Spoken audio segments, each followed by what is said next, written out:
কেউ একজন হাঁটছে ধীর পায়ে শহরের প্রতিটি গলি প্রতিটি কোণায় ঘুরে দেখছে, কারণ সে কেবল একজন শাসক নয়, সে একজন দায়িত্ববান বান্দা, একজন খলিফা যার চোখে ঘুম আসে না যদি উম্মতের কেউ অভুক্ত থাকে। তিনি হচ্ছেন হজরত উমর ইবনুল খাত্তাব রাদিয়াল্লাহু তাআলা আনহু, ইসলামের সিংহ পুরুষ, ন্যায় বিচারের প্রতীক। সে রাতে চুপচাপ সাধারণ পোশাক পরে, যেন কেউ তাকে চিনতে না পারে। সাথে আছেন কেবল একজন বিশ্বস্ত সাথী, আসলাম রাহিমাহুল্লাহ। দুইজনে চলতেছেন শহরের গলি দিয়ে, যেন মানুষের হালাত দেখেন, কেউ কষ্টে আছে কিনা বুঝতে পারেন।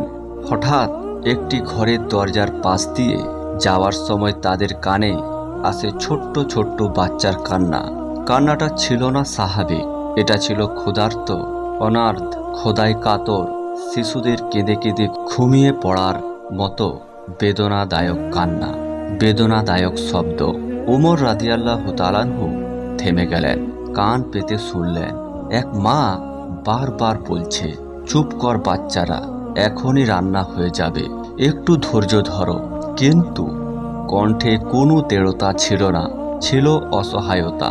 উমর রাদিয়াল্লাহু তাআলা আনহু আরও কাছে গেলেন, দরজার ফাঁক দিয়ে দেখলেন একজন মহিলা হাঁড়িতে কিছু একটা ফুটাচ্ছে, আর ছোট্ট ছোট্ট শিশু চারপাশে বসে কাঁদছে।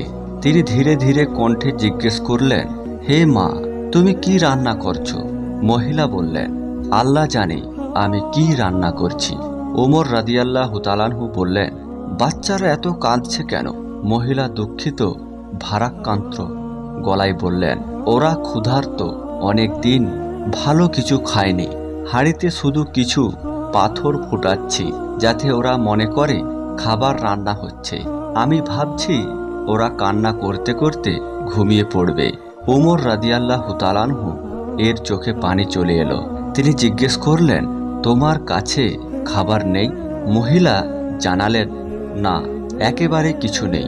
তারপর তিনি একটুখানি রাগের সঙ্গে বললেন, আমাদের খলিফা ওমর কি আমাদের খবর রাখেন না? আমরা এমনই দিন পার করছি। ওমর রাদিয়াল্লাহু তাআলা আনহু কিছু বললেন না, কারণ তিনি ছিলেন সেই খলিফা। তিনি সাথী আসলাম রাহিমাহুল্লাহ কে নিয়ে দ্রুত ফিরে গেলেন বাইতুল মালের দিকে। নিজ হাতে বস্তায় চাল, ঘি, খেজুর, মাংস এবং অন্যান্য খাদ্য সামগ্রী ভরলেন। তারপর নিজেই সেই ভারী বস্তা কাঁধে তুলে নিলেন।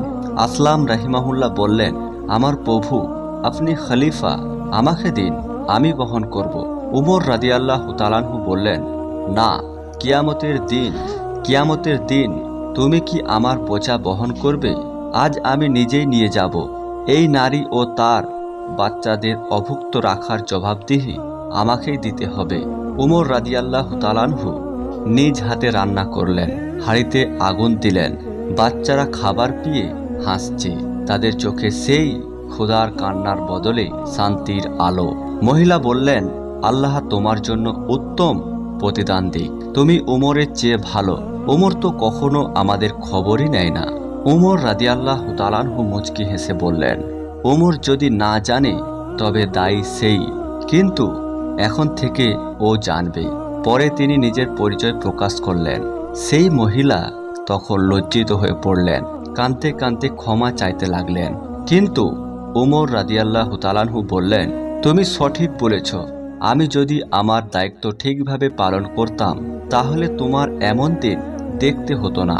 এটাই ছিল ইসলামের ন্যায়ভিত্তিক শাসন ব্যবস্থার এক অপূর্ব দৃষ্টান্ত। একজন শাসক রাতের আঁধারে মানুষের কষ্ট খুঁজে বেড়াচ্ছেন। তিনি নিজ হাতে রান্না করে দিচ্ছেন ক্ষুধার্ত শিশুদের। নিজেকে অপরাধী মনে করছেন কোনো গরিব না খেতে পারায়। এই ঘটনা কেবল ইতিহাস নয়, এটি প্রতিটি মুসলমানের, প্রতিটি দায়িত্বশীল মানুষের জন্য একটি আয়না, একটি শিক্ষা। হে মানুষ, জানি তুমি শাসক নও, হয়তো রাষ্ট্রের দায়িত্ব তোমার উপর নেই, তবুও তোমার আশেপাশে যদি এমন কেউ থাকে একটা রাত অনাহারে, তবে তুমি কি চুপ করে থাকতে পারো?